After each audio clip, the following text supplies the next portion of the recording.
Well, good morning, dear friends. How nice of you to brave the slipperiness of the Portland streets. Having grown up in Montreal, it always seems kind of silly what we do here. There's an inch of snow.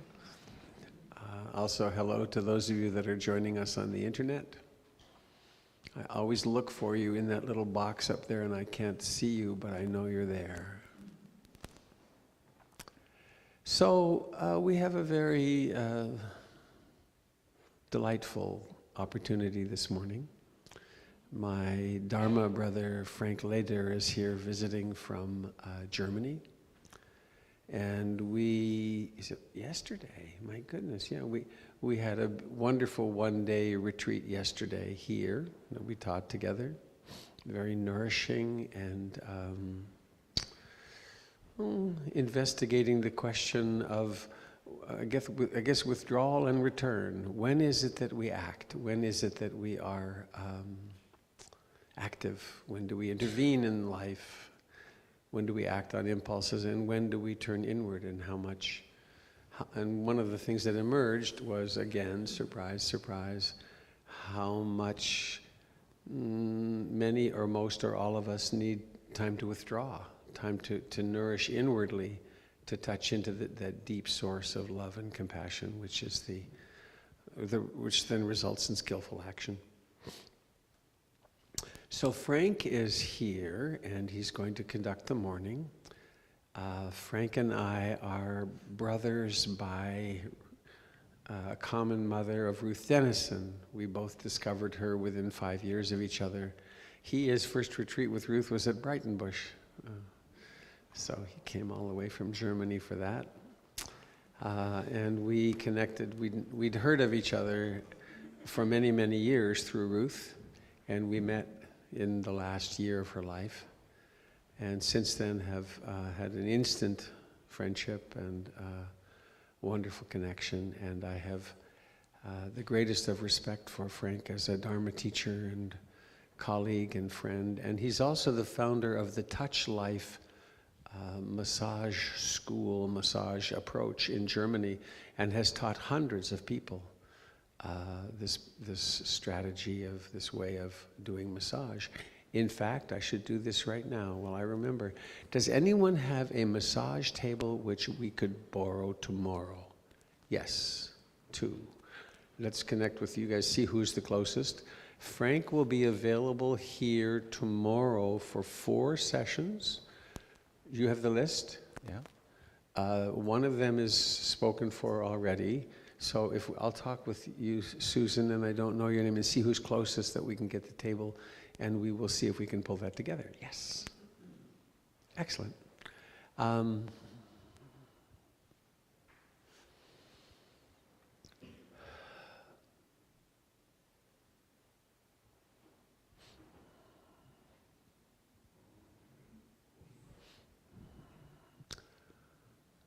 As those of you who were here last week knew, I came back from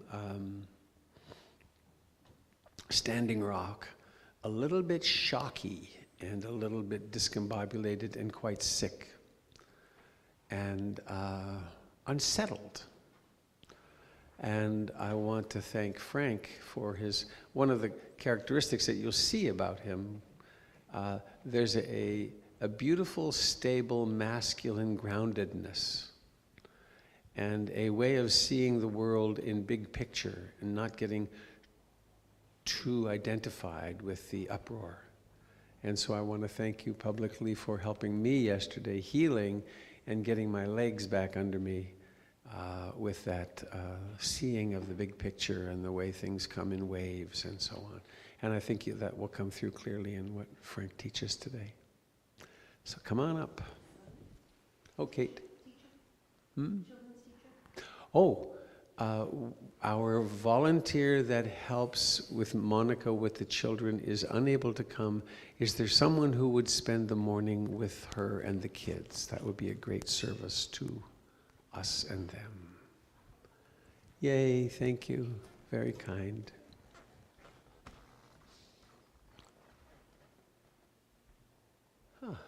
Hi. So, Frank, come on up.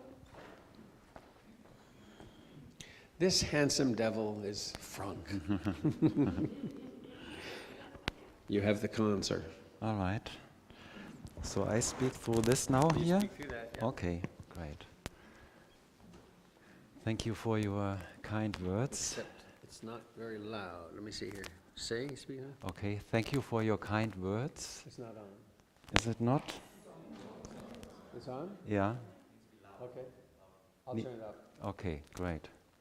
So thank you very much for your kind words.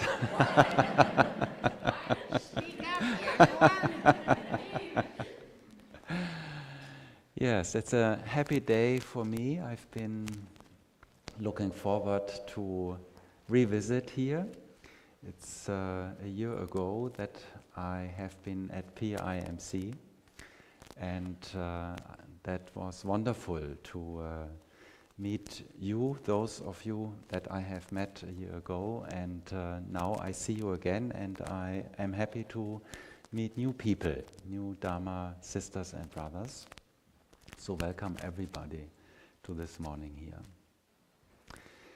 And right. And I understand that you have a Sunday ritual here. This is why you come. It's an open invitation for those who belong to this Sangha here. And they can bring friends, and maybe there are people here who are this morning here for the first time. And others have been coming regularly, maybe for some years even. And Jim is not here, so you can have the whole morning. okay, good. So I was just told that I can have the whole morning with you.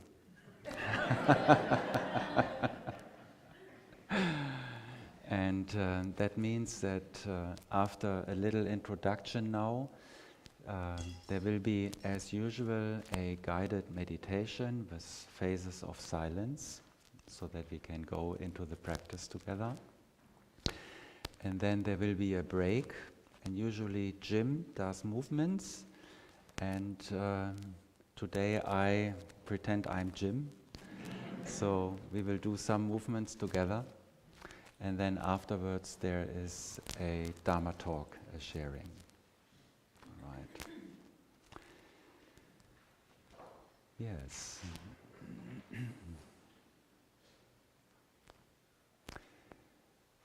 So,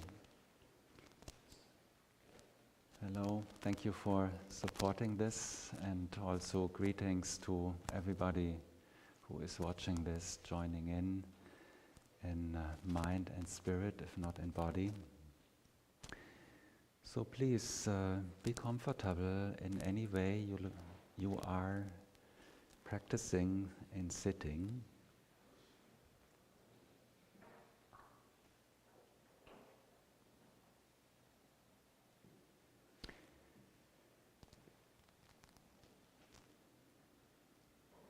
And you can close your eyes or open them any way you like. Of course, that counts for the whole session. And I may say a few words in the beginning, maybe something in between and towards the end again, but most of the time you will have it just in silence for yourself.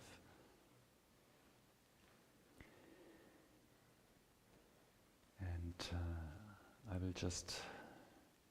I want to acknowledge and appreciate the Sangha that has come together here. This is very precious and very helpful to be able to join a group, to practice in a shared space, to feel people before and behind you, left and right, who are also interested in inner development, in peace and loving kindness, and this brings us together here in a very special way.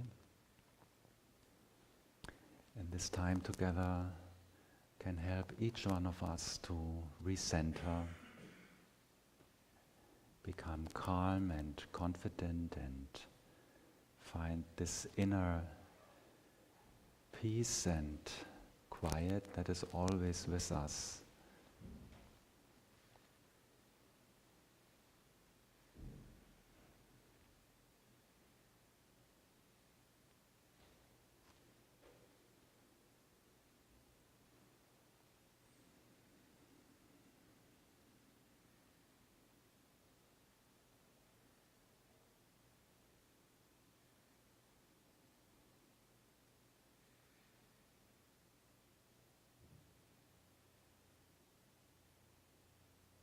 So most of us are familiar with this particular path, the Buddhist path, the Vipassana practice, and I want to remind you of checking in friendly with your body so that you are becoming aware, step by step of course, how you have arranged your body, where your arms are, how your legs have been folding, where you are touching the safe ground.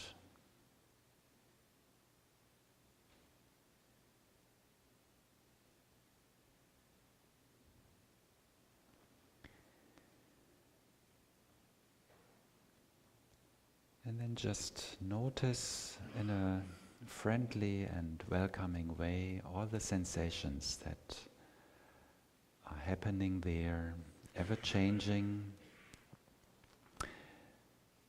and be a friendly host to the pleasant sensations that is easy, and also to those who may be a little bit difficult, maybe some discomfort. This may change, hopefully, but sometimes we are just also sitting with that, and that can be also quite okay.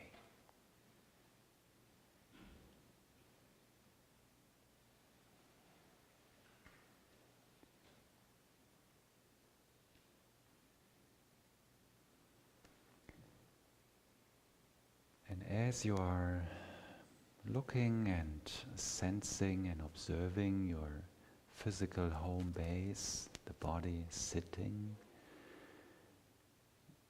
you may have already become aware of that breathing, movement, that motion.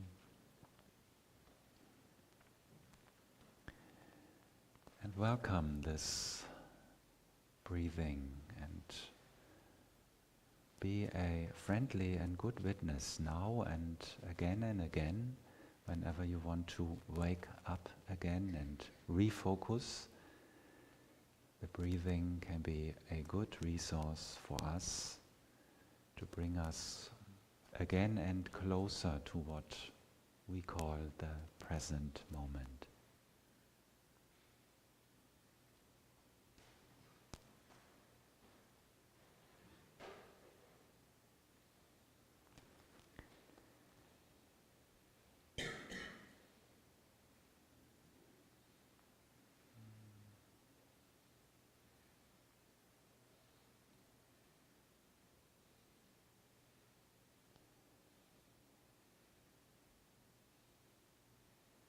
And if you have certain tension spots, some of them may be familiar, then just visit them briefly. Maybe the shoulder, then allow them to sink a little bit.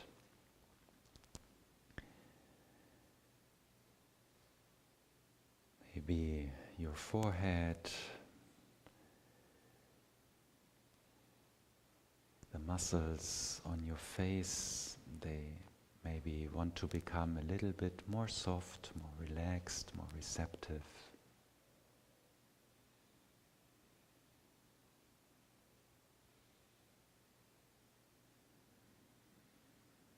So that your body can be as relaxed as possible in this training and practicing position,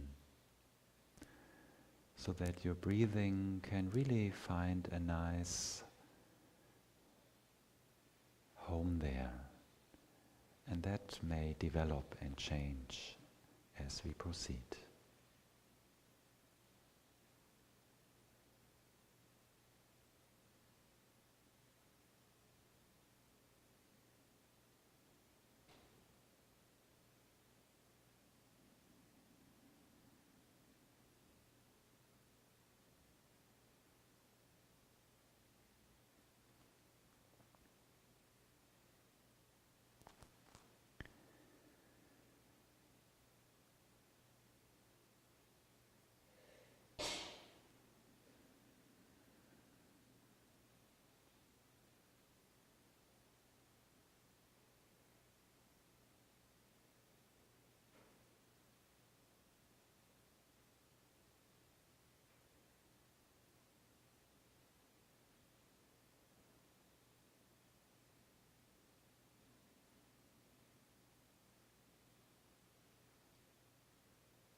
So we have looked and welcomed that physical base of us, and let's just take another minute or two to also welcome and be open to what we call our mind, our mental aspect of our life. It is probably present, and usually there's at the beginning of a practice time quite some activity there going on. Just see what it is at this time. Maybe some joy that you have come here and that you can practice.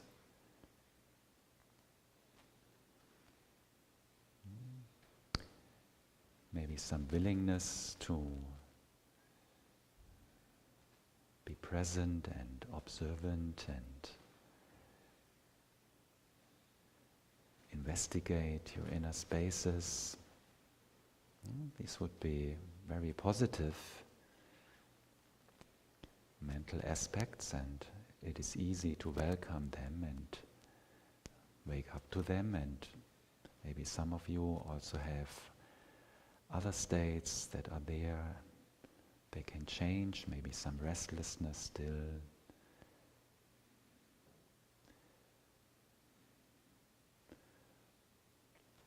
Or other feelings or mental patterns that may be not so nice, but if they are there, then try to be a friendly host to them as well. Greet them, give them a name, and see whether this can somehow unite with the breathing, the starting of letting go and becoming a little bit more softer with yourself. You are on a good way, you are in a good practice.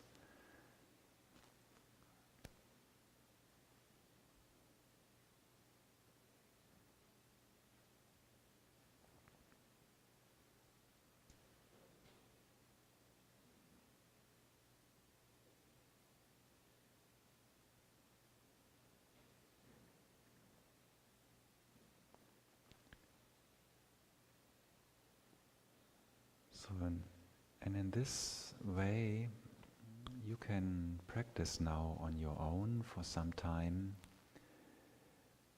Sometimes you are aware of a physical sensation. Sometimes the breathing is foreground.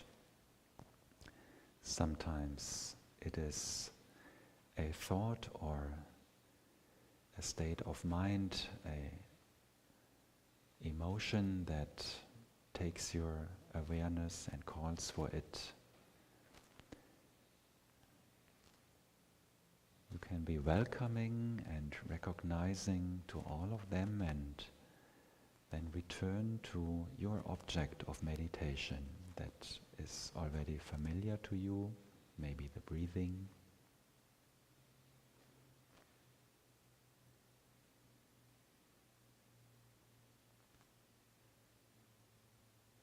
Finding your own way to some inner peace.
So we have 10 more minutes, and some of you may have found already that inner space which they are enjoying in meditation.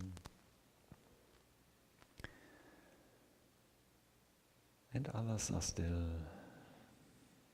searching, observing.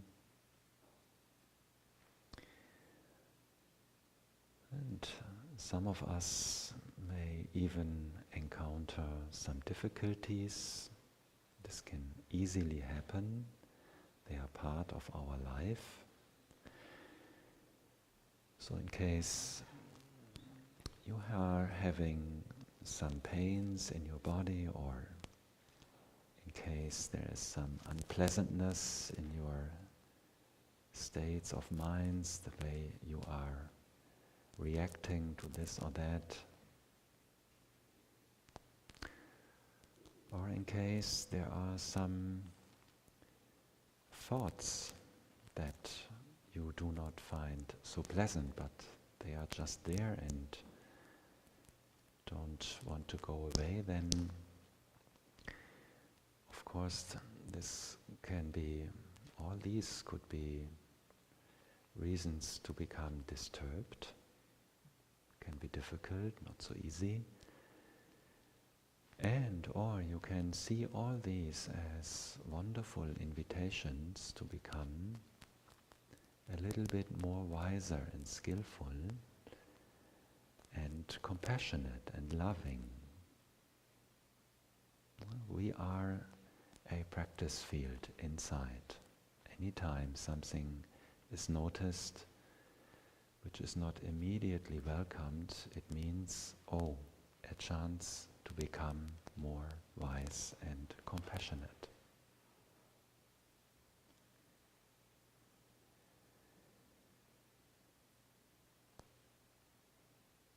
So we cannot really go a wrong way in this practice. Either we find peace of mind and dwell in it, recharge our batteries, or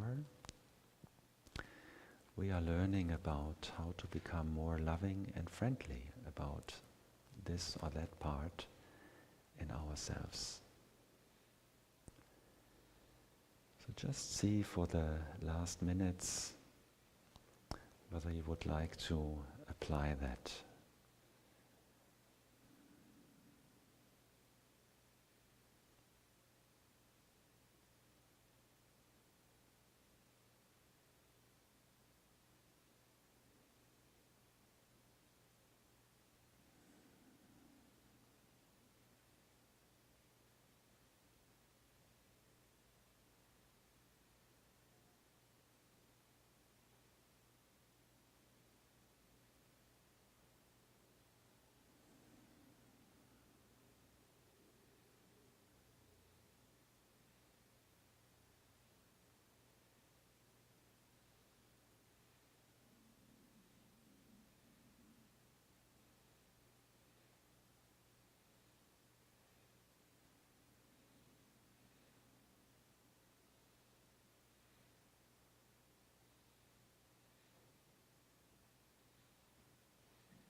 Just before closing for the last couple of minutes, I invite you to understand how you have spent this time with yourself. What was important for you? What did you experience? What did you work with? How could you apply what you had learned about meditation before? Where did you struggle, if you did?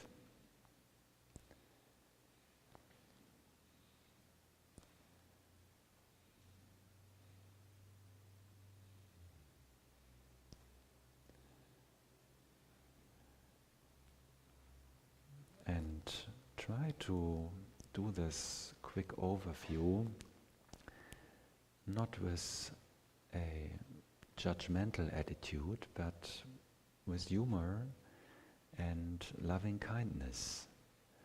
If you had a good time, of course, it's easy. Then you just know this and you will be happy. If it was more a time of work and practice, then see that and what it was that you were engaged in. What could it show you?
Well, you are a very disciplined Sangha.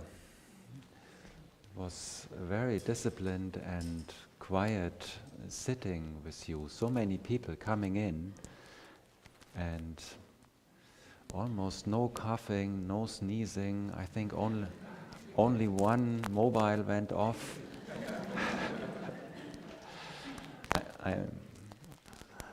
I'm almost happy that it did. You know, a little disturbance is always good, you know, it adds some spice to the practice. Yes.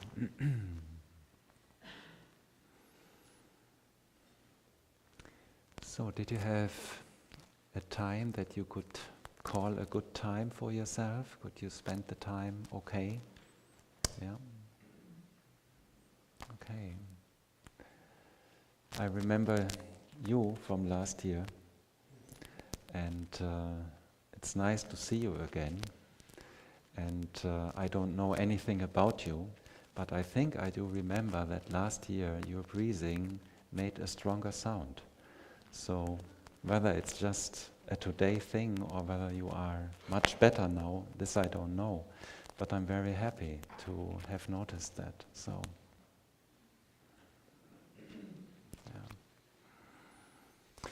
So, now it's time for some movement, right? So, please, get up.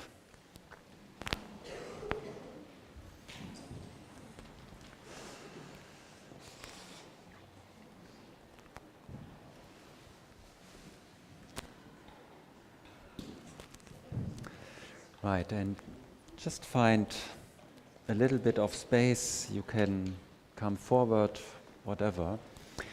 And take the first couple of minutes to do any movement that feels right for you. Don't copy or follow me at first, and just see What does your body need? Stretching, hanging out, shaking, touching. Right, and it's okay to make some sounds, if you want to make some or ah or ugh.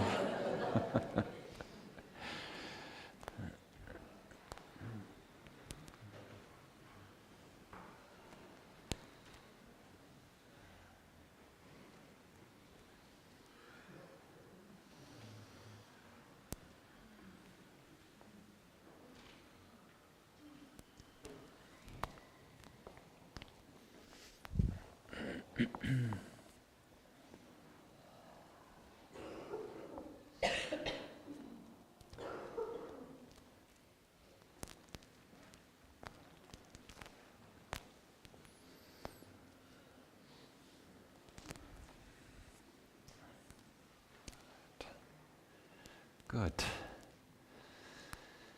So then we can dance a little bit together, and let's start with a good stable standing position, and then we can do something for our spine by turning sideways, and we can start slowly, and you can do it as slow or fast, strong or soft as you like. And if it feels good to you, you can, expand the movement. And if you do, let your arms swing, let the shoulders be loose, let the fingers be loose, and your head is following your neck. The whole spinal column is allowed to turn, to shift. And if there is no pain, this is a very healthy movement.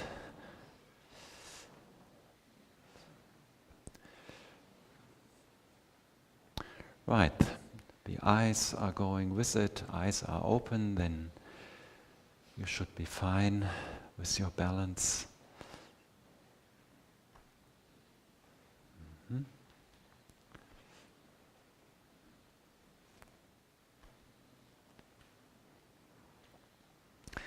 Right, and then let it slowly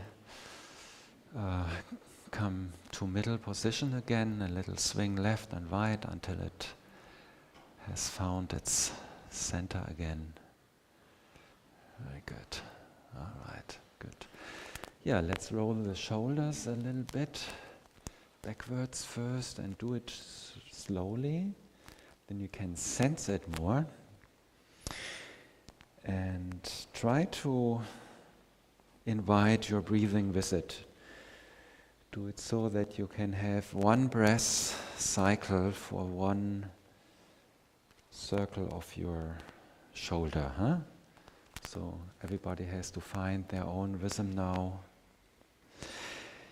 And I suggest breathing in is moving upwards, and breathing out is letting the weight sink.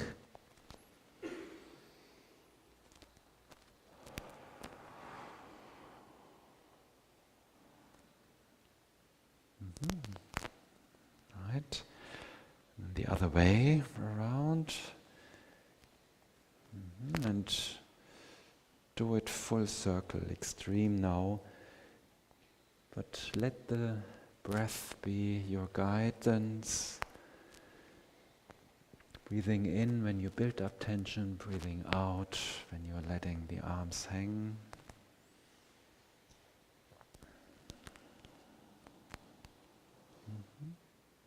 Good. Right. So let's shake these hands a little bit. Right.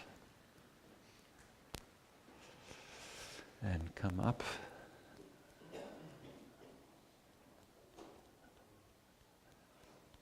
It's nice for the camera,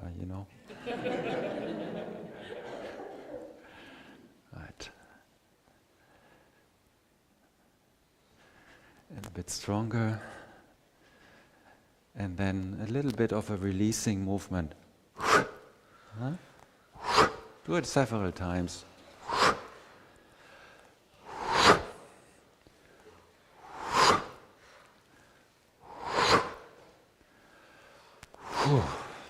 And one more. Good. Right. So let's rub these hands, make them warm. Right. And then with your charged hands, just give your head a rub. Clear your head, your skull, and your forehead, your face, your neck, well, this upper part, head and neck area.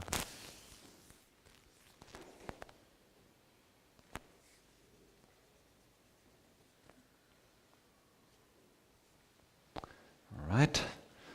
So, charging again.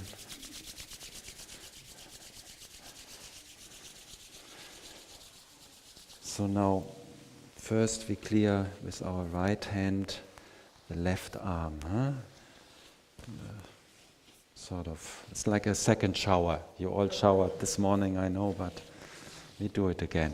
And the other side.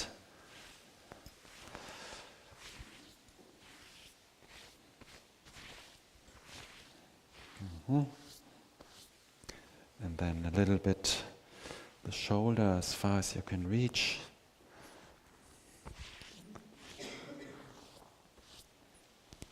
Good. So, charge again.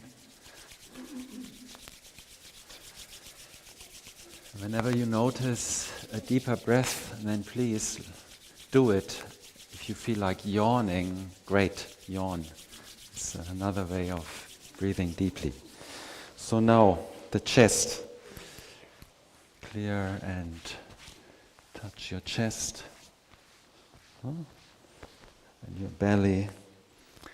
And to the extent you can reach it, also the backside.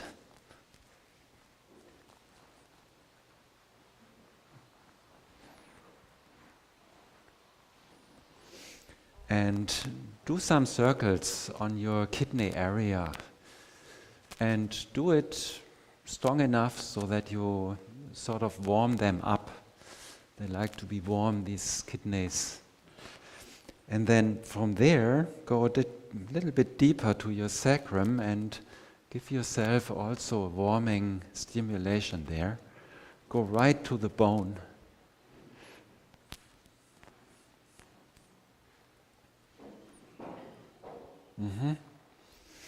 And then 2 hands together, and then clockwise on your belly. Acknowledging this power center there. Right. Good. Right, so release again and you charge.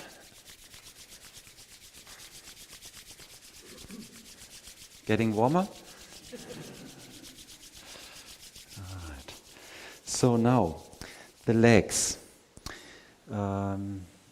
Any way you like, as long as you touch sides, front and back, and clearing, inviting sensations.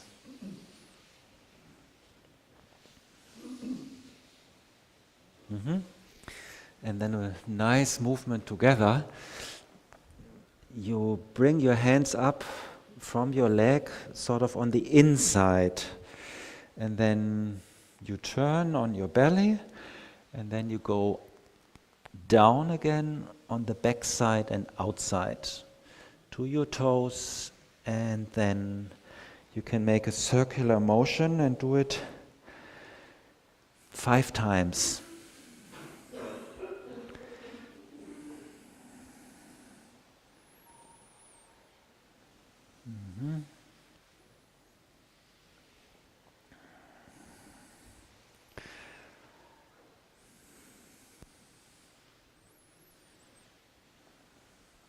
Okay. So, we have 5 minutes left. Great. So, find a partner, please, if you like. And we do one exercise together.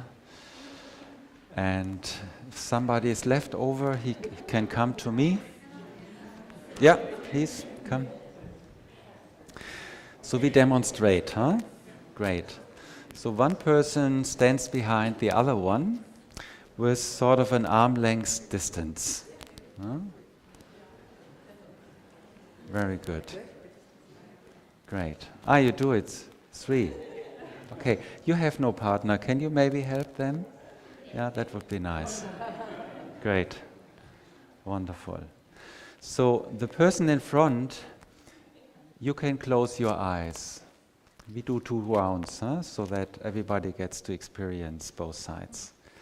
And the person in the back looks at this wonderful being and just notices, is it a man, is it a woman, what do I see, the colors of the clothes. So with your eyes, you're sort of receiving this presence.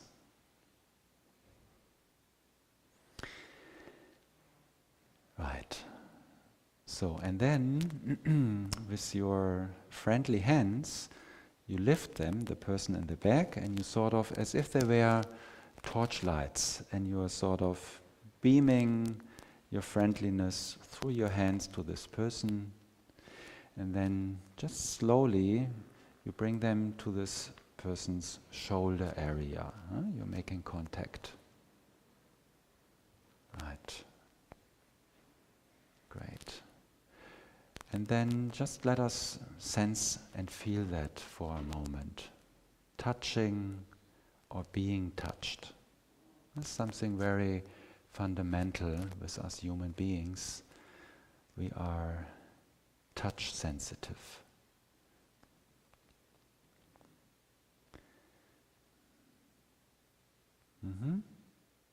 Great. And then we do something for our partner which sort of a finish what we started to do on our own, but we cannot do it on ourselves. We give the person a stroke from top to bottom, from shoulder, the back, the side of the pelvis, the back side of the legs, out of the toes, and do this several times. This is a very basic stroke which is also used in bodywork, schools. It's very nice, very healthy, very balancing the back side of our body, connecting the upper parts with the earth.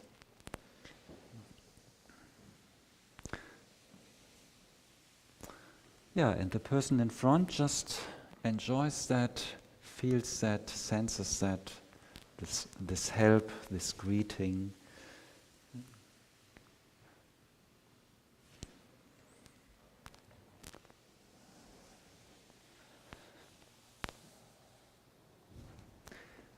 So if you have done that several times, then come to this first position again, just touching the shoulder.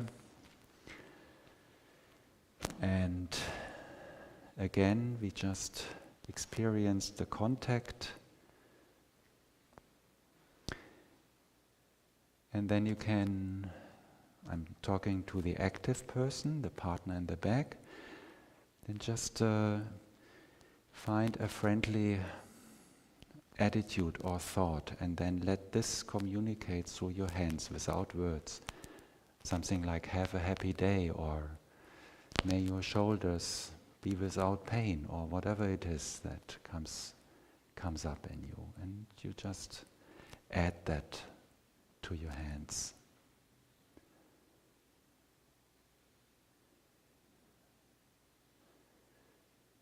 Wonderful. And then you gently let go. Person stands with alone. And now if there's any movement that you would like to do, some stretching, some bending, both of you, just follow that, you know. We have been in contact, we worked on each other in a very friendly way, and so we balance that. Thank you very much. It would be nice to exchange. I would like to receive it, but then I cannot guide. So, so maybe there are 3 people. Maybe you can help them over there. Yeah, find a partner over there. Thank you. So you can turn around. You have done that already. Very good. And you're standing at arm's length distance. Very good. And the person in front can close their eyes if they like. Eyes open or closed, whatever you prefer. Have a stable standing.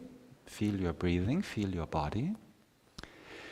And the partner in the back, first you look at them with your eyes. You become receptive through your eyes.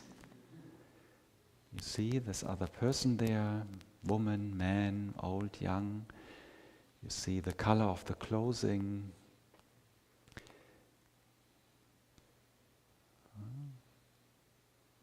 Okay, this person just has given you some comfort, some help, some friendliness, some mindfulness touch, and now you can give back in your own way. So if you have connected sensitively through your eyes, you can bring up your hands and sort of beam out that friendliness, that empathy, that compassion. And when you're ready, you slowly move forward so that you actually make a contact on this person's shoulder area. Right. And then we just take a moment to experience this. Touching another person can be very interesting. And being touched can be anything, and in such a mindful way, usually it is very nice, you know. We feel somebody is there who means it good. Right. So when you're ready, the active one, then you can do this following with your hands the silhouette of this back part of the body, shoulder, the whole back, the pelvis to the sides, the back of the leg, over the feet and toes and out. And then you come up again and you do this mindfully, sensitively, several times, you know.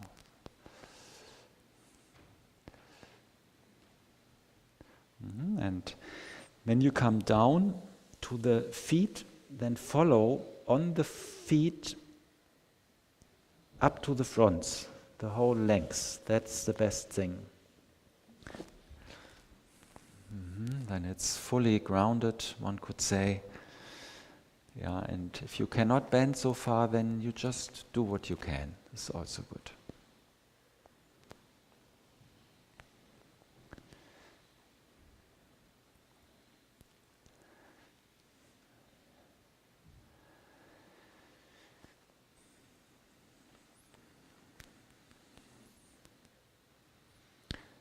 Yeah, I think you have done this probably 4 or 5 times, and then go back to this first position, hands just touching the shoulders, 2 human beings in connection. And so you as the active one, just see whether there's a friendly thought, a compassionate thought you may want to generate. May this person have a happy day. May this shoulder be free of tension. May this body be healthy. And whatever else is there. And then you just radiate this through your hands, a nice greeting. And then when you're ready, you let go. Bring your hands back. And again, if there's any movement, any readjusting, stretching, bending, both partners, you can do so. And then we take a minute or two for a quick exchange. Huh? How was it? How are you doing?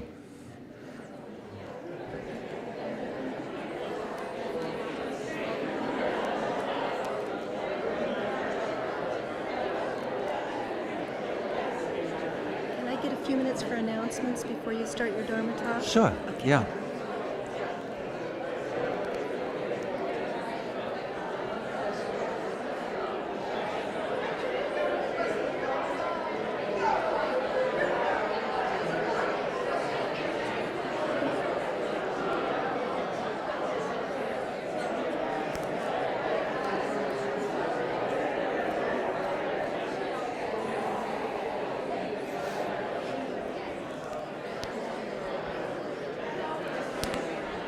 Hello. Hello. It's not something we do very often, but it's very nice. Was it? Thank Yeah, you. did you Yes, enjoy thank it? you. Great. Yeah.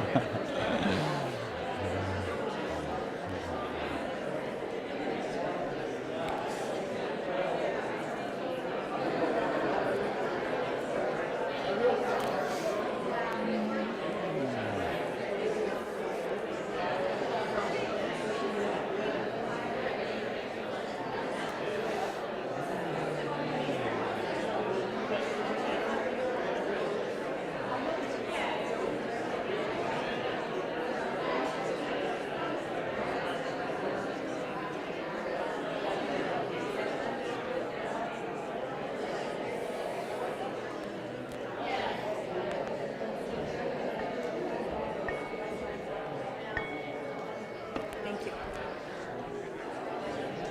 That was awesome. Yeah, did you enjoy it? Yeah? I loved it. It was awesome. Good. You were partners? Yes. Yeah? We've known each other a long time. We were wondering how it would be for complete strangers. Ah, yes. I don't yeah. know. Yeah. Well, everybody stayed in the exercise. Okay, everybody, come on so I back think now. It was okay. It's lovely to see the energy come up in this room.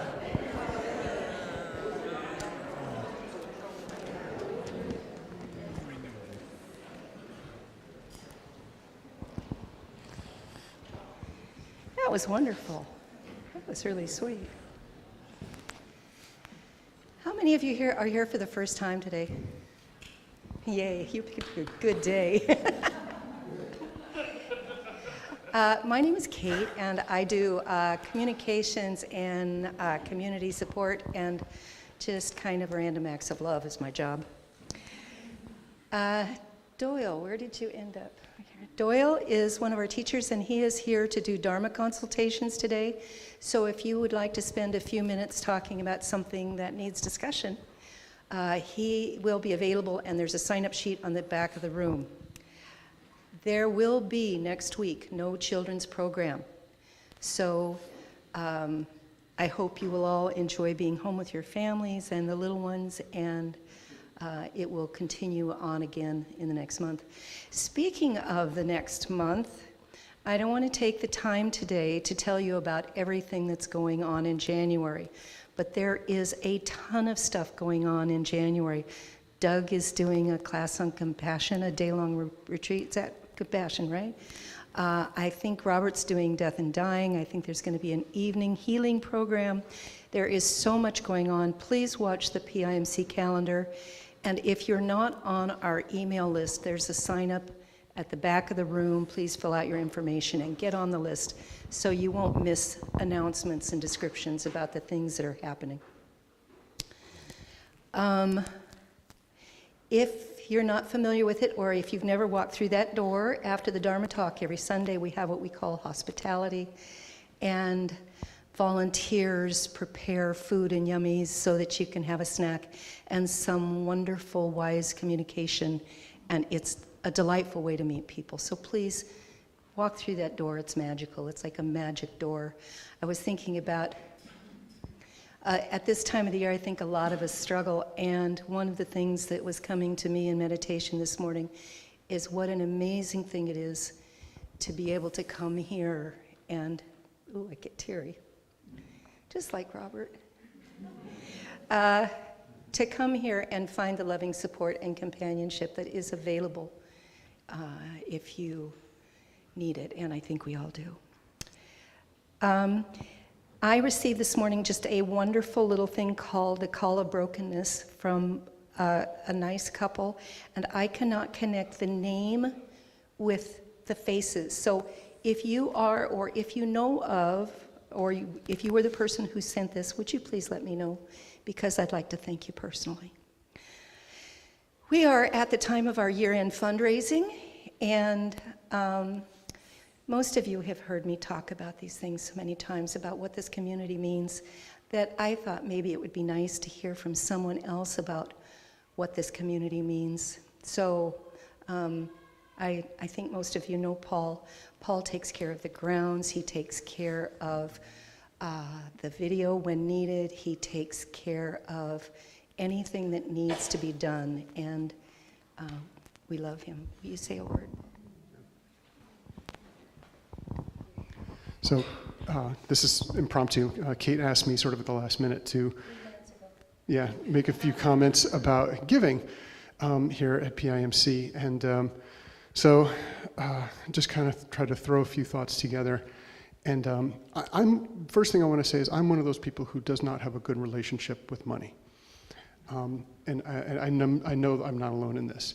And so when it comes to giving on a financial level,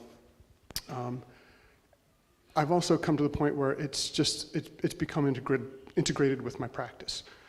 There's going to be resistance, there's going to be fear, confusion, there's going to be some sort of relationship with how much money I have, how much I can budget, and what this place means to me.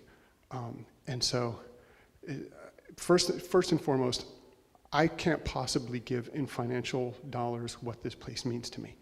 Can't do it. So I tried to set a certain amount, what I can give, and because of that, that feeling of what this place means to me, I give a lot of time as well. That's just how I've stacked it up. Everybody's going to balance it out and put it together themselves in their own way, I'm sure. I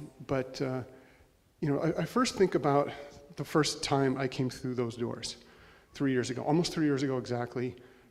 It was cold. It was the winter time, and I came in here, and the heat was on, the floors were clean, the lights were on, everything was clean and beautiful, and everybody was friendly and nice and welcoming. And so what I do when I try to give both time and money is I just try to reflect upon that somebody's put this together, this whole production. As I've spent more time getting to know how this place operates and looking, I know where all the broken windows are, I know where the stuff does or does not drain, or what hedge needs to be trimmed at a certain rate or whatever. I know all these little ins and outs, and I still don't know everything. But I know that this place, there's a little hidden army that goes on behind the scenes here. And we got to keep the lights on, and we got to keep the heat running. So it's just a point of practice, just kind of see where I feel comfortable and what I can give financially and what I can give in terms of time. The thing I appreciate the most about our community is I really don't want to make this into a guilt trip. That's definitely not what we try to do. It's not about everybody's given so much, and that it's not. It's about what you can provide in terms of your comfort level and your practice and your budget, honestly. We talk about what you can carve out, and it's not easy. And I know a lot of times nowadays, especially since we've come out of the recession, it's still very difficult for a lot of people. And none of us are alone in that little weird relationship we have with time and money. So. I love you, Paul. Somehow it sounds different from when I say it. Cricket, did you want to say something? Yeah, I do, because I think there's something that we often don't say.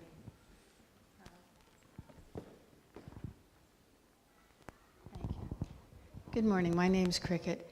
Some of you know me, and I'm the one who takes care of the accounting around here. So I know what's going on financially. And I guess I want to say something that I think we often don't mention, and that is that we have a lot of office space that's downstairs. And that office space pays for the normal expense for this building. They take care of the utilities. The income from that office space does a lot of the overhead here. So when you're giving, you're not giving just to keep the lights on and to keep the water going, because that's taken care of by the rentals that we have downstairs. When you're giving to the programming. You're making it possible for us to have all the kinds of activities and classes and things that we do here. So, you know, when you're being asked to help support the organization, it isn't just keeping the building going, because we have a means in place. The structure for this organization was set up so that that's taken care of. So when you're providing, whether it's help or whether it's finances, you're providing for the programming. You're providing for the things that we all get back out of this organization and out of this community. So keep that in mind. Thank you, Cricket. So,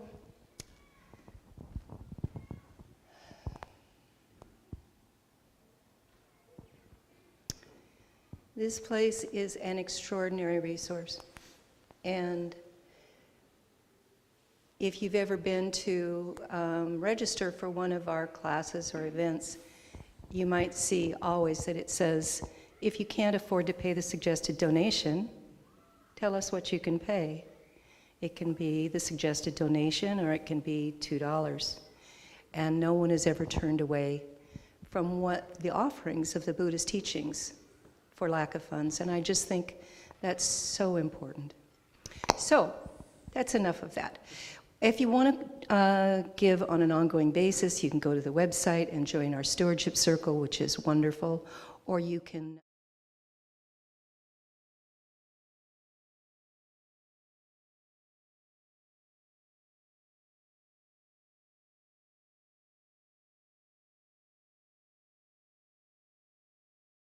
you all very, very much. Oh, Michael, what is it? What have we got? Can you fit one more announcement? I can, for you, yes.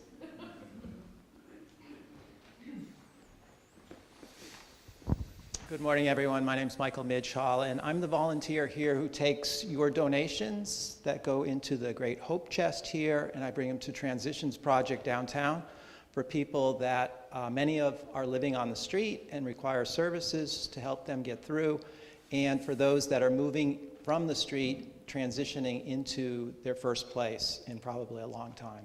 So normally I ask for things like winter coats and blankets and maybe even tarps or tents. Today I wanted to make a big ask because we're coming up on the week of Christmas. And so the big ask is, if you can, and if you can't, be honest, if you can't, it's not a big deal. But if you can, try to bring some new socks, to donate some new socks, or some new underwear for men or for women. Both need it, and I'll be able to take that down as sort of one time during the year that we just go out a little bit further than normal. So that's what the Hope Chest is right here. And then secondly, I just wanted a quick reminder. I've developed something called the Sustainable Lifestyles Game, and it's to help people reduce their carbon footprint and increase well-being. And you get points for both of those things. So if anyone is interested in joining the PIMC team, it's a team-based competition, please see me afterwards and I'll give you more details. Thank you, Michael. Michael, when are you going to take things down again? If there's a time when people can bring things over, are you going to be going down like next weekend or something? Today I'll bring these things. Okay. And then sometime after Christmas. Okay, perfect. Thank you so much. This is a year-round effort, and Michael has just done an amazing job. I think that's it, unless anybody has anything else. We're anxious to hear, Frank. Okay, good.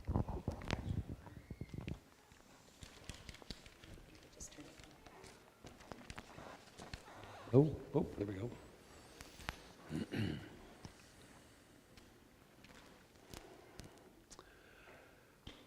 I had the opportunity to experience cold a couple of weeks ago in North Dakota. And I thought of our warm clothing bin And I realized that I have some more warm clothing at home that I'm going to bring.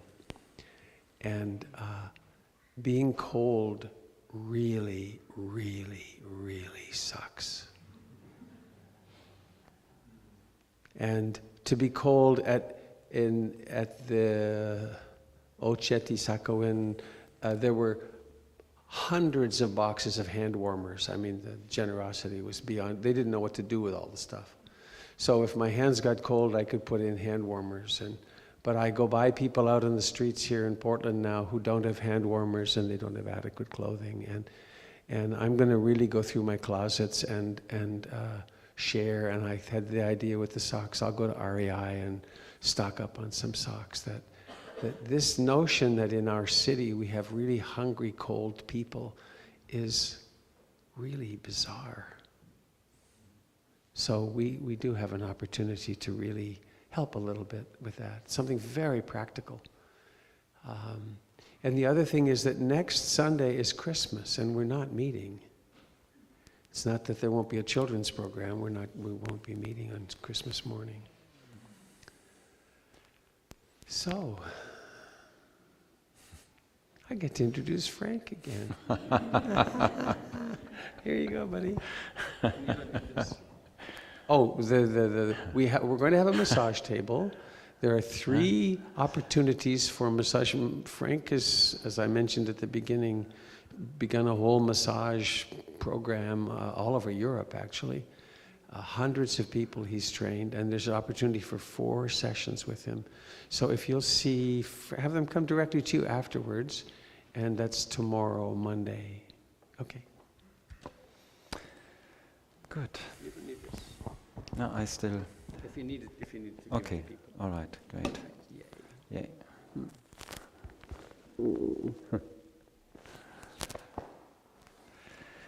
So, yeah, being a massage guy, I couldn't help but slide a little bit into the meditation time. And this is really what I do. Before I became a professional therapist and physiotherapist and body worker, I was happy to meet Ruth Dennison when I was 19. Hitchhiking up and down the West Coast and learning about all the good things in life in your country. And accidentally I saw a sign, 10-day Vipassana retreat with Ruth Dennison in Breitenbusch. I didn't know her name. I think I read Vipassana, the word, for the first time, and Breitenbusch was just a spot on the map. So I hitchhiked there and met my teacher, and it was fabulous for me. And so ever since, I have been her student.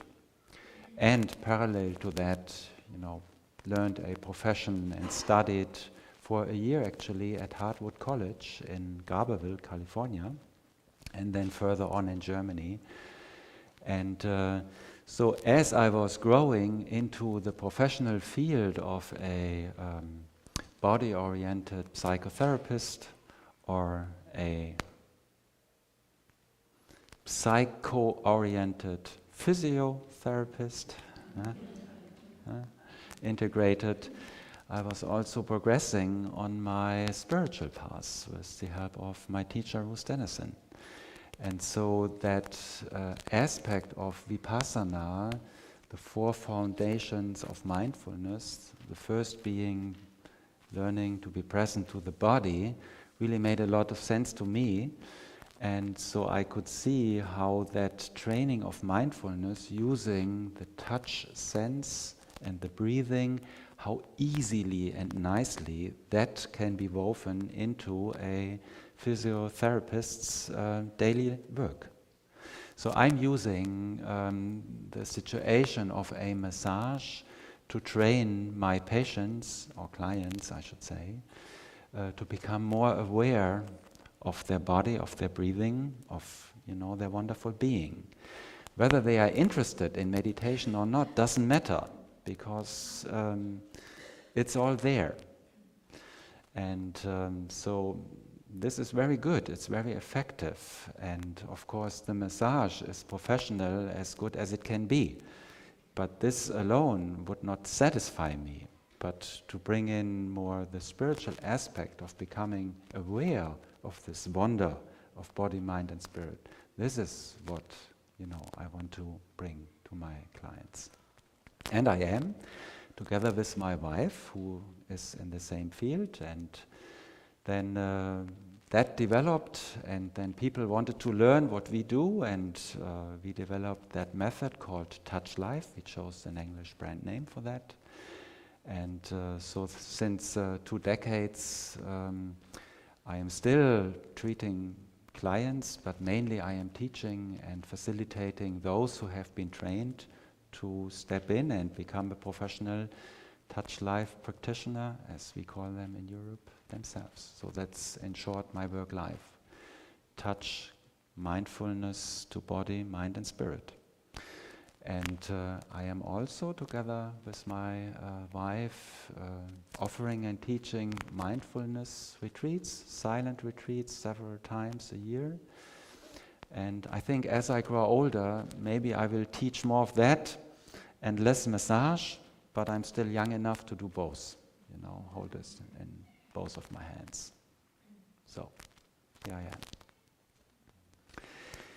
am. I think we have something like 20 minutes left. No, 30. 30. Okay, great. So that's a lot of time. And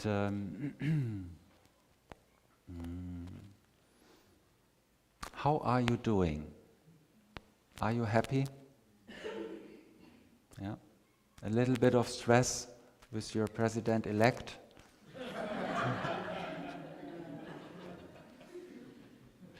Yeah, I like to talk about problems. I'm not afraid of facing problems or bad news. That's my life. That's our life. And that's the first noble truth, isn't it? Life is suffering, he said. Part of life is suffering. Many times it is suffering. And it has a cause.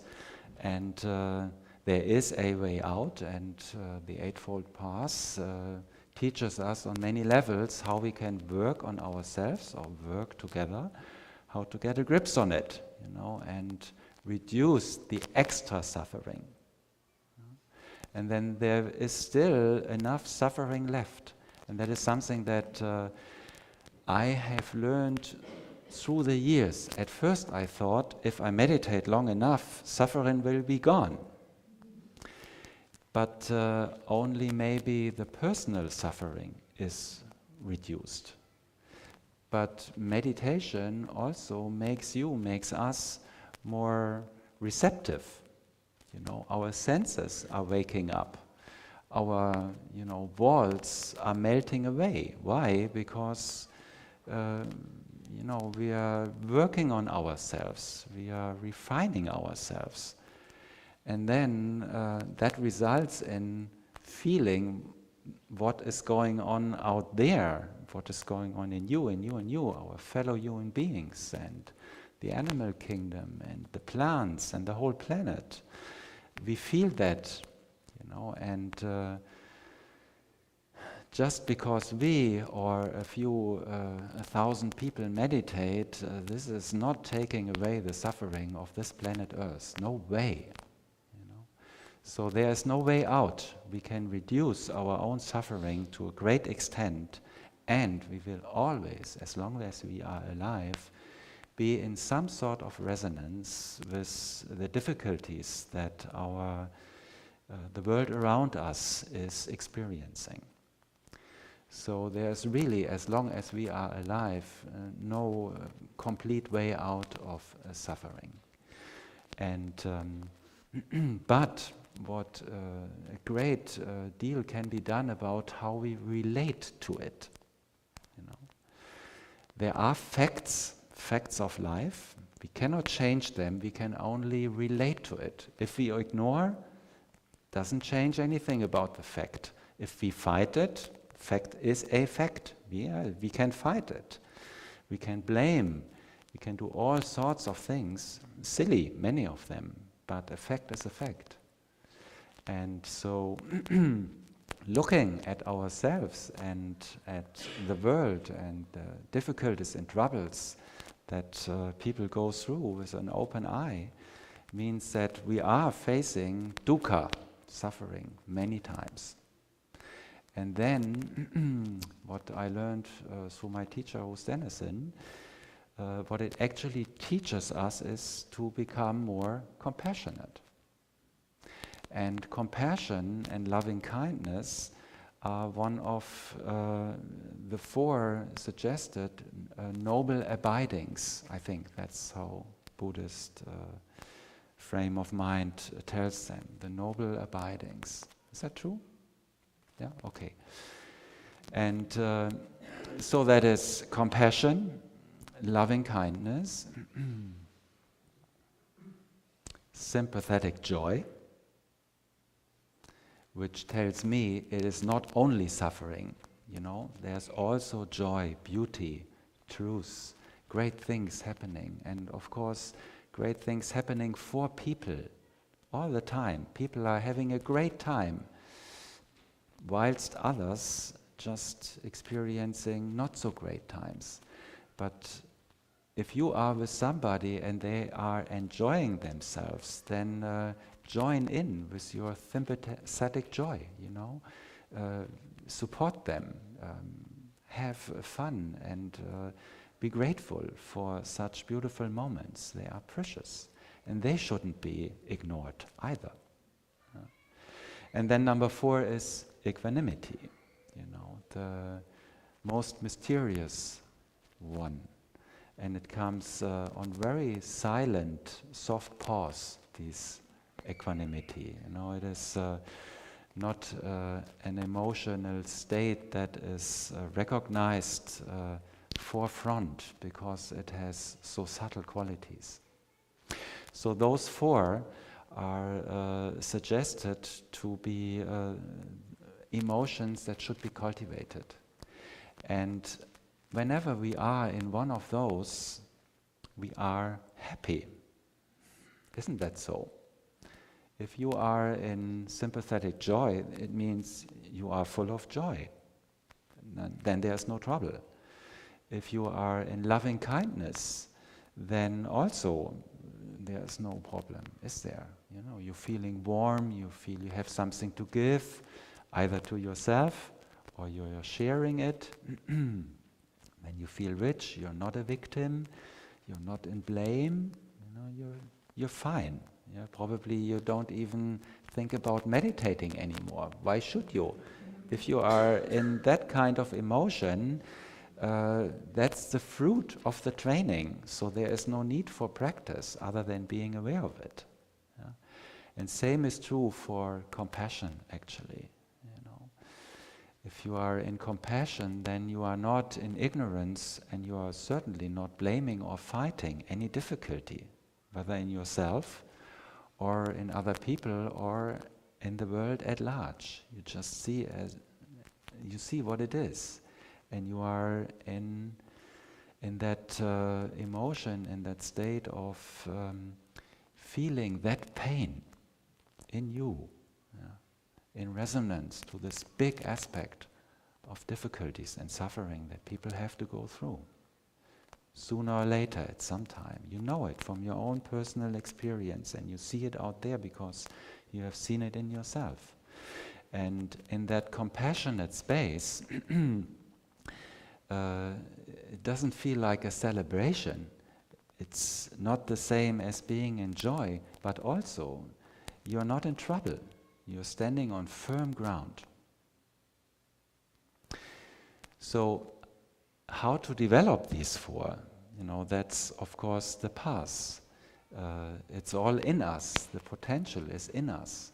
And in difficult times, that's when we develop them. Not in easy times. That's the thing. So,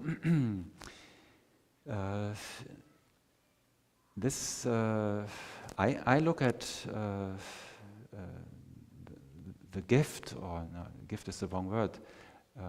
To be alive in this time now is very attractive. Sometimes I think that's the reason why so many people incarnate, because it's a time of crisis. Maximum learning, maximum comfort for us, for you living in America, Germany too. Germany is also quite comfortable country to live in. Yeah. Great technical developments, central heating. For us present, enough food, warm clothes, but not for all of us. And then we have to share. And if we do, then we become compassionate. That gives us a warm feeling, in addition to being happy enough to wear warm clothes. And at the same time, we are living in a time of crisis, political crisis, environmental, climate, all these things, and conflicts going on, violence and racism, and so many other things.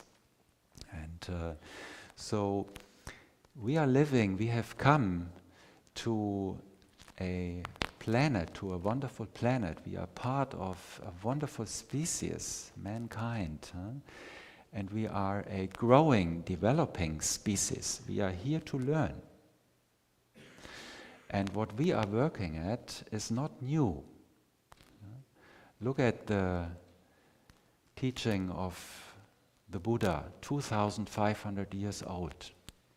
This is not the new kid on the block, And if you read it, if you study this, and if you check it with your own experience, if you see for yourself, is that true? The guidelines, the analysis, the psychology behind it, then actually I should stay with myself. Then I discovered it's not new. People before me, and very likely after us, they will all work at the same issues. Reacting to something that is not pleasant, wanting more of that which we like. Then we have the greed, the cause for suffering, and all the other hindrances. And in times of difficulty and crisis, that is when we best learn how we find ways out of it. So it's a maximum chance to learn so many things. And especially to help each other. And this is something that the last year has shown me. My eyes have been opened to the potential and goodness and willingness of countless people who are willing to help when help is needed. I have not seen this so clearly 2014. But 2015, and since then, that has been broadened, my perspective. Why? Coming a little bit to my country, Germany, you may have heard, we have taken in many refugees, and some problems have come with that, of course, And not everything is easy. But that's how our political leaders have decided how our country should respond to an immediate situation of great suffering. And most of the German people, about 80%, said yes to that. So I could see how many people stepped in, gave clothes, opened their home, donated money, taught German to complete strangers. I mean, we have hundreds of thousands of new German teachers, people who never taught before. But one of the insights was that if we have people from other countries for longer than just a few months in Germany, then they need to understand our language. Then we need teachers to teach them. And the teachers that we have, they are already in school and business. So we needed new teachers, and people stepped in. and so many other things happened. So I could learn that if as a community, as a country, if you decide not to turn the cold shoulder, but to look at the problem and act out of empathy, then help arises. And that teaches us Germans so many good things. We are at the moment developing loving kindness. We are developing compassion. We are learning that we are rich. We have something to share. That's why they come. We are learning that we can be quite happy and content because there are so many people who have much bigger problems than the average German. So there are so many good aspects coming out of a so-called national or international crisis, which I had not seen before, that out of this experience, and this has been gone now since a little more than a year, I can say that only this crisis alone has taught me and many people a great deal about life. So it enriched. It is enriching for me. And also, I don't feel that I or my friends or my Sangha friends, we do not have to do it all alone. We don't have to clear up the mess, just the few meditators. We wouldn't be able to do anyway. But I saw that so many people who are not even on a spiritual path, just normal people, but great in their heart. They are there to help. So many, everybody contributes, who wants to. Freedom of choice, of course. But that also gave me great confidence that the majority of mankind, of humans, is good-hearted and is willing to help and make a difference and step in and learn when times are difficult. So that is what I wanted to share, and if anybody would like to comment or share something what they have at that moment, then I'm very happy to pass this on and hear what you have to say.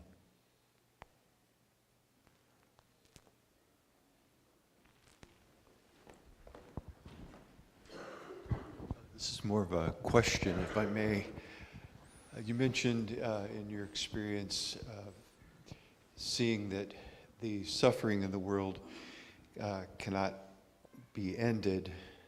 And I'm wondering how to hold that, because I experienced that in my mind and in this mind and body also. And at the same time, I aspire, like the Bodhisattva, to continue until all beings can be enlightened. So could you offer some words on how to hold the two of those? Yeah, I can try my best. Well, I don't see myself as enlightened or as a bodhisattva, so I'm not talking from a great wise, point of view. I can just share my insights being on a path. I think there are two basic ways on working on liberation. One is maybe the spiritual or meditative path. You turn inward, you withdraw from the world, you retreat, you are learning about techniques and traditions, you're seeking teachers, you're seeking your inner wise teacher, and you're trying to liberate, free, clear, understand everything about yourself. You're working in this direction. And the other way is you're looking outside and you're trying to make the world a better place. You're clearing, you're sweeping before your house, the pavement, make it clear. You're helping other people. You're trying to be a good parent, trying to be a good member of society, or you choose a profession or become trained in a new profession where you can be of help for others. Therefore, you are lessening, reducing the difficulties and the suffering out there. And on whatever level you do it, your own consciousness at large, becomes lighter, more loving, and through this process of resonance, you will also feel more liberated if you have helped somebody to become more liberated. So, whether that ends if one person becomes enlightened just for themselves, I don't know. Maybe they can decide to just be finished and free. But whether there is then another level of learning, I don't know. But it seems to me that this planet here is a place of duality, of ups and downs, of day and night, of peace and fight, of hurt and healing. And I think as long as I am alive on this plane of existence, work will not end. But it stays a sharing and a deepening of insight. Would somebody else like the microphone?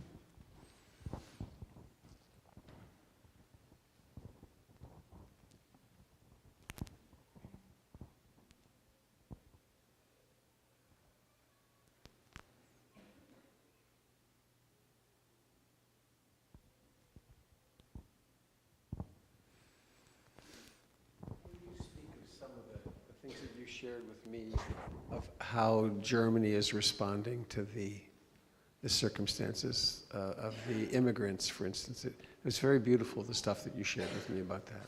The immigrants. Yeah, it's already said a little bit. Yes. Well, a year ago, who was here a year ago when I spoke here? Okay, right. That was when we had maybe 150, 200,000 people coming in every month. For some months that was happening. And that's not happening anymore. Right now it's maybe 10, 12,000 per month. That's not really much. So why? What has changed? More control, more shutting down borders, other countries stepping in, mainly Turkey. There has been negotiations between the European community and the country of Turkey that they do not let refugees move through Turkey onto the European community, so that has lessened the amount of people who enter European countries and then finally also ended up in Germany, because not every European country is so open. Some are. So the situation has changed. It doesn't feel like such a crisis anymore as it did a year ago. And I have read just before I came that in the last 12 months about almost 2.5 million people have entered my country, Germany, but at the same time 1 million plus a little left. So we are looking at 1,300,000 people that are living more now in Germany than a year and a half ago. And that's not overwhelming. We still have a surplus in our overall budget, which means we can feed them, we can educate them, we can house them, and there's not a single budget which was shortened. Nobody can say, I'm getting less because all these people came who need help. Everybody gets the same sort of service than before or more, plus we were able to bring these people in. And European Union is at the moment also in a crisis, but who is not? And one point is that maybe 2/3 of the European countries are more afraid of refugees coming in than that they see the urge to help or the potential of growth. Yeah. And of course, every country has to decide. And so we are not, that's a shame, speaking with one voice in that respect. If Europe would do that, then it would be much easier to take care of all these refugees from Syria, but Europe is divided in that sense. But so it is, 27 countries trying to work together is not easy. And one decided to leave, the UK. Yeah. And I find it sad, I have English friends, and but there was a really tight vote, tighter than here, and the majority decided to Brexit, and so they will, maybe in a year and a half. It'll be difficult for them, but they have to see. But so there are still 26 countries left, and we will work it out somehow. It's all a great learning experience. And at least they are trying. If I say they, I mean with great respect, people who are entering a career as a politician, as a representative, as a spokesman or woman. Extremely difficult jobs, very much tension, very much demands. And whatever they do, at these times there's almost always half of the voters who are not in front of what they do. So that's very difficult path too, a lot of suffering. You do your best, and then you think you have achieved, and only half are thankful, and the other half are screaming and yelling. And this is a hard path.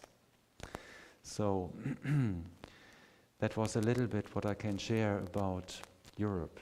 And 95% of Germans would have voted Hillary Clinton against Trump. And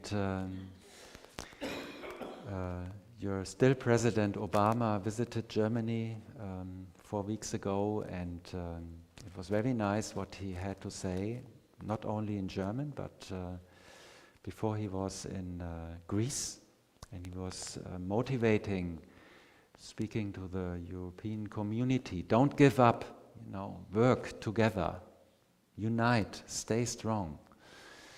As if he, sniffed that the times will not become easier. And he was talking like a European. Yeah? And I loved him for it, really. I think he had a tete-a-tete with Chancellor Merkel, and a few days later she said she will run for another 4 years as a candidate. She's already 11 years in office, 12 by this coming September, then will be the next election. Another 4 years is also not easy. But she will try, and maybe she will get the majority of votes, we don't know. But I think President Obama asked her, please, you are one of the ones who are balancing, stay in office, go another round, maybe we need you. So she tries. Yeah. There's a question?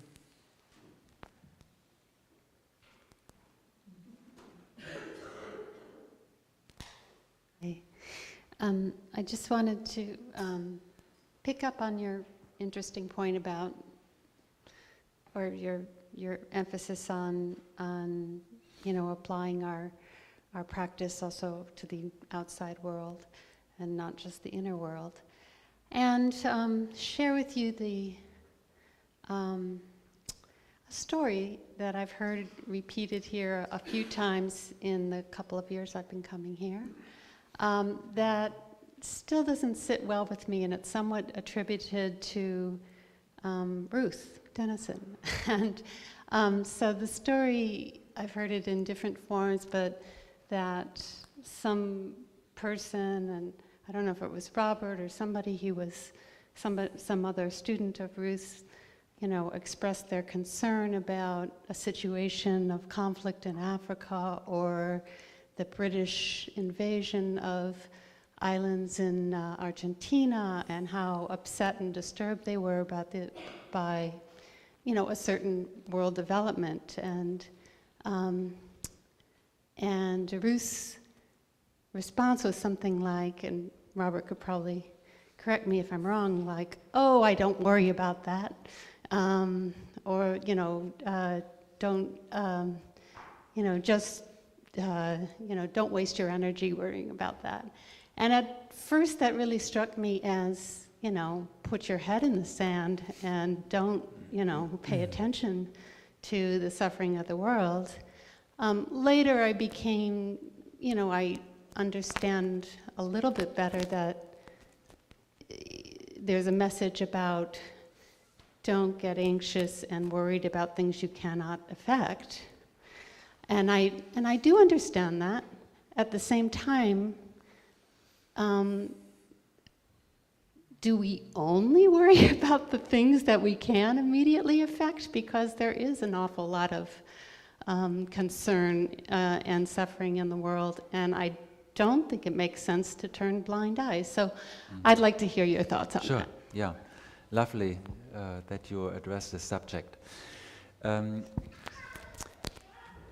don't know when Ruth said that and who the person was, but I know when we speak about problems, when we are tense about something we have heard, we have seen, some injustice going on, not necessarily to us personally, but somewhere out there, that has an impact on us.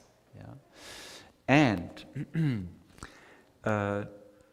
sometimes to an extent that our inner balance is in danger, that we are losing our peace and compassion and our insight, and that we go into blame, into hate, into, I wish this guy would, just fall down dead, and then everything would be better. And sometimes we even say it.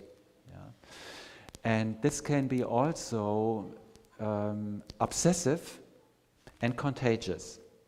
And it can take away our capacity to do better with ourselves, with the people in our immediate surrounding, and with the project that we can actually work on effectively, with strengths, with professional knowledge, and everything else that is needed. So maybe this person who was sharing this was in a little bit of a danger of that imbalance, and maybe Ruth decided, to wash it away, so as to say, look, it's not Argentina for you now, but what is there on your plate? Let's look, let's work on this, make an impact there where you can. I'm just guessing. But I feel defensive for her, because whatever little compassion I have developed, I see myself, like a little plant in a pot, and her a tree next to me. So I'm quite sure that she was applying skillful teaching there, and was not suggesting that we should be indifferent to the big suffering in the world. And as I said, I like to talk about problems. I like to look and hear about problems. But my first responsibility is always, how far is that hurting me inside? Can I keep my inner balance?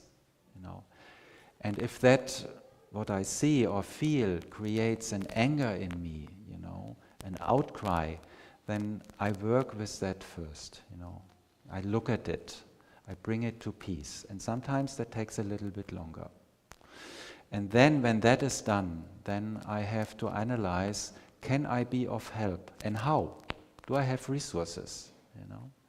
And then comes a time for action or talk or whatever, activism. You know? And then I do not feel helpless and I do not feel overwhelmed. But first and always, my responsibility is, before I try to heal the world, is heal that little thing inside of me that can so easily be affected and overwhelmed. Yeah. So we have to be a little bit protective there and also honest. How much can we take? You know? And if we do that, then we all will notice we all have strong shoulders, and good minds and big hearts, and then it can be done. Yeah. Thank you very much for sharing this morning with me. Thank you. Please join us in the big circle. Let the wild creatures in.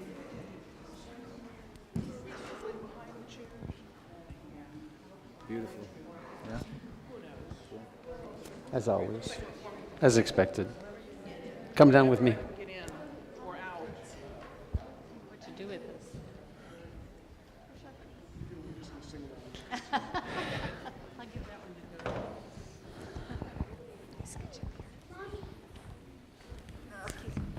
her.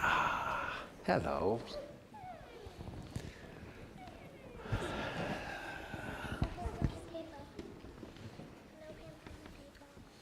Thank you, dear Monica. Well, please find a hand to left and right. May I hold your hand? There we go. Good. You could. So thank you for that wonderful sharing. So here we are, human beings, having hands, having hearts and thoughts. Let's give the hand on our right a little squeeze with that. What would that wish be, that prayer, that blessing that you'd offer this hand or this person? And then the left hand, giving that one a little squeeze. Thank you so much for sharing your hand with me so I'm not alone in the universe. Ooh, okay. And how wonderful that we have you young people here with us. And Monica so beautifully bringing this program along.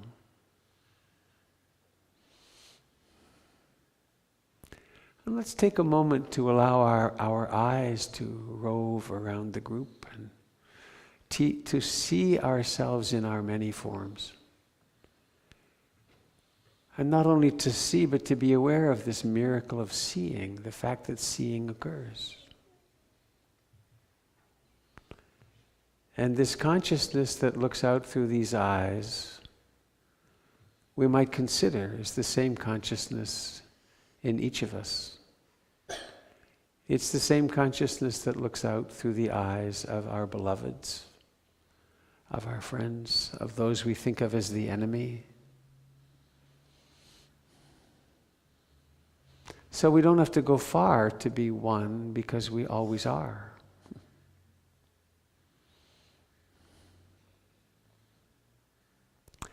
And do we have, the microphone. I had it. Thank you. Do we have chanteurs? Could you guys get together? Don't walk over. Come around this way. Yay, come around. Here you go. Oh, you're going to come over with your friend. There you go.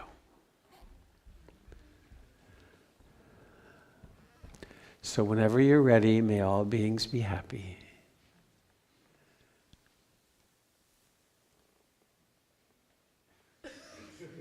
I'll help. May all beings be happy. May all beings be happy. May all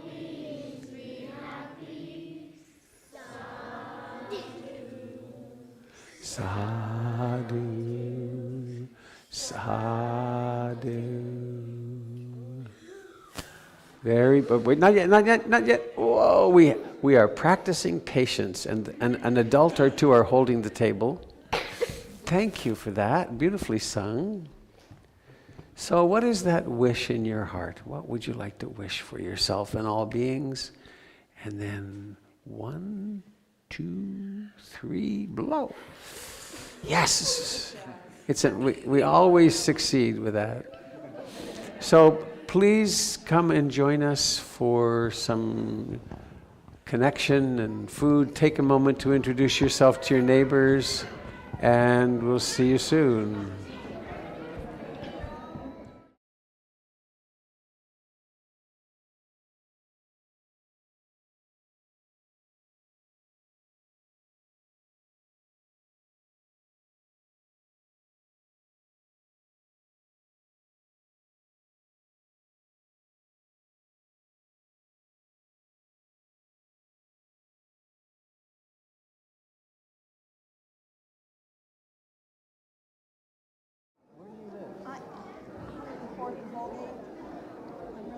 Oh, that's perfect. Okay, let's use yours. Frank? What time are you starting tomorrow? What time are you starting?